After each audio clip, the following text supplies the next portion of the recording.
Hello friends, real life video के YouTube channel में आप सभी का स्वागत है। तो एक न्यूज़ आज सुबह से ट्रेंड पे चल रही है।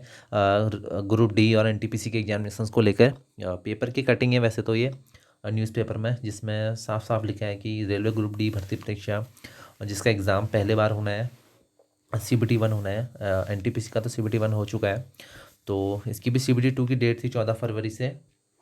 तो और 23 फरवरी से आरआरबी ग्रुप डी आप लोगों की सभी की भर्ती परीक्षा की डेट शीट निकाल गई थी। लेकिन जो ओमिक्रॉन है और बहुत सारे स्टेटों में लॉकडाउन और नाइट कर्फ्यू ये सब लगाने की बात चल रही है। तो ओमिक्रॉन के जो केसेस हैं वो लगातार हर दिन अब बढ़ते जा रहे हैं। तो एग्जामिनेशंस को लिखते हुए की डेट जो 23 फरवरी से फिक्स करी गई थी, तो उसको कहीं ये इस पर ज़्यादा डाउट हो रहा है कि कहीं ये आगे ना खिसक जाए, जैसा कि साफ साफ लिखा है न्यूज़पेपर में। तो 1 करोड़ 15 लाख अभ्यर्थी कर रहे हैं इंतज़ार, तो बहुत बड़ी भर्ती है ये।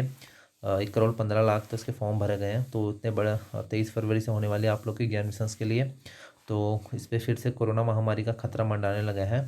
तो क्योंकि जो कोरोना संक्रमण में जो ओमिक्रॉन वेरिएंट है, इसके जो वेरिएशन है बहुत तेज़ी से बढ़ रहा है। तो रेलवे की जो ग्रुप डी की वैकेंसी थी 1 लाख की, 1 लाख प्लस की, उसमें बहुत सारे बच्चों ने आवेदन करा था। तो उन सभी का एग्ज़ामिनेशंस विथ सेफ्टी बहुत बड़ा चैलेंज है। ऐसा नहीं कि एग्ज़ामिनेशंस ले लिया जाए, क्योंकि बड़ा एग्ज़ाम्स है, अलग अलग शिफ्टों में एग्ज़ामिनेशंस होगा। करीबन 1 महीना आधा महीना तो इसके एग्ज़ामिनेशन को कराने में लग जाएगा। अगर किसी वजह से बाई चांस इसकी स्थिति ऐसी होती है कि केसेस बढ़ते हैं, तो इस पे क्या हो सकता है कि जो शिफ्ट वाइज जहाँ इसके पाबंदियाँ अगर होंगी किसी स्टेट में, तो वहाँ आपके कम बच्चों में, जैसे एनटीपीसी में हुआ था। पहले तो पहुँचे ही कम बच्चे थे एनटीपीसी में। एनटीपीसी का एग्जामिनेशंस भी ऐसे वक्त पे कराया था जैसे केसेस थोड़ा कम थे, लेकिन उस टाइम पे भी कोरोना का संक्रमण फैला था। ऐसा नहीं कि कोरोना नहीं था उस टाइम पे, पूरी तरीके से ख़त्म हो गया था। तो उस बीच में भी एग्जामिनेशन कराया था रेलवे ने, तो अभी भी रेलवे एग्जामिनेशन करा सकता है। आज कोई डरने वाली बात नहीं है कि ओमिक्रॉन वेरिएंट आ गया है और कोरोना फिर से फैल रहा है तो एग्जामिनेशन नहीं होगा। तो एग्जामिनेशन होगा आप लोग का।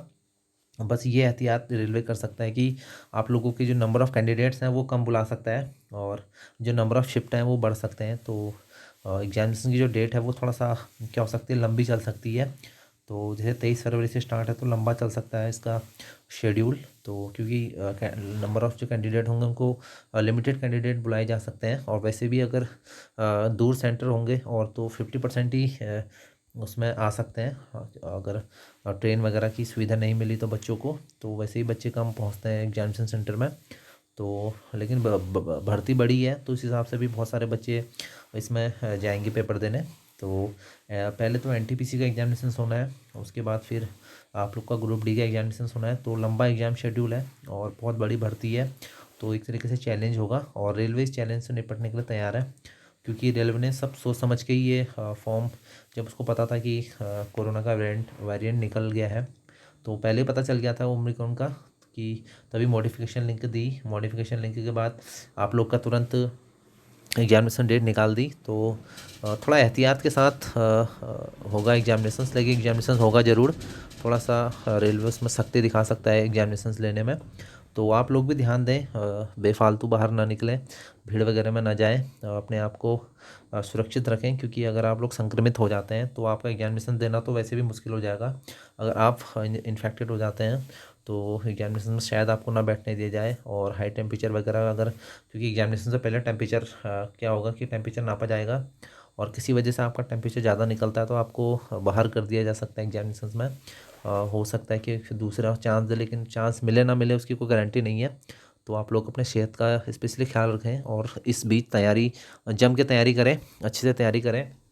एग्जामिनेशंस की भर्ती को डेट को लेके आप लोग परेशान ना हो, और डेट कह रहे हैं कि आगे खिसकेगी। लेकिन देखो, अगर सब कुछ ठीक रहा तो रेलवे शिफ्ट में थोड़ा सा चेंज कर सकता है, लेकिन ज़्यादा चेंज नहीं होगा। तो कोरोना के जो हालात होंगे देखते हैं फरवरी मार्च में कैसा होगा।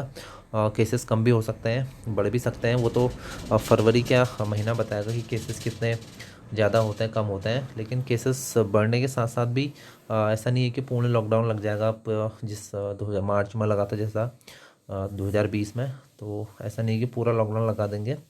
तो कुछ कुछ पाबंदियाँ रहेंगी, जैसे नाइट कर्फ्यू तो आजकल चल ही रहा है 2-3 स्टेटों में जहाँ केसेस निकल के आ रहे हैं। बाकी दिन में हालात सेम है और चुनाव वगैरह भी होने वाले हैं। तो उस बीच में क्या है कि इलेक्शन भी होने वाले हैं और एग्जामिनेशन से पहले सबसे बड़ा सरदर्द रेलवे का यही एग्ज़ाम सबसे बड़ा सरदर्द है, क्योंकि चुनाव भी होने वाला है और चुनाव से पहले एग्ज़ाम कंडक्ट करा। कंपटीशन ऐसा ना सोचे कि कंपटीशन बिल्कुल नहीं है, पोस्टें ज़्यादा हैं, कंपटीशन नहीं है। तो पोस्टें ज़्यादा भी हैं तो क्योंकि बच्चे ज़्यादा हैं भरने वाले, तो जो सीरियस कैंडिडेट जितनी वैकेंसीज़ हैं उतनी ही सीरियस कैंडिडेट आराम से रेलवे को मिल जाएंगे। तो आप लोग सीरियस होकर पढ़ाई करें इस बीच और सिर्फ इन चीज़ों पर ध्यान न दें और अपने स्वास्थ्य का ख्याल रखें, फालतू बाहर ना घूमें, भीड़ में ना जाएँ। तो दूसरों को भी यही समझाएं। तो मिलते हैं आप लोगों से नेक्स्ट किसी ऐसी इंपॉर्टेंट नोटिफिकेशन के ऊपर बात करेंगे या किसी और न्यूज़ के ऊपर बात करेंगे। तो कल का वीडियो आप लोगों के लिए मॉक टेस्ट में नंबर कैसे बढ़ाएं, कैसे नंबर इंक्रीज़ करें, इस पर रहेगा। तो मिलते हैं आप लोगों से नेक्स्ट किसी ऐसी वीडियो पे।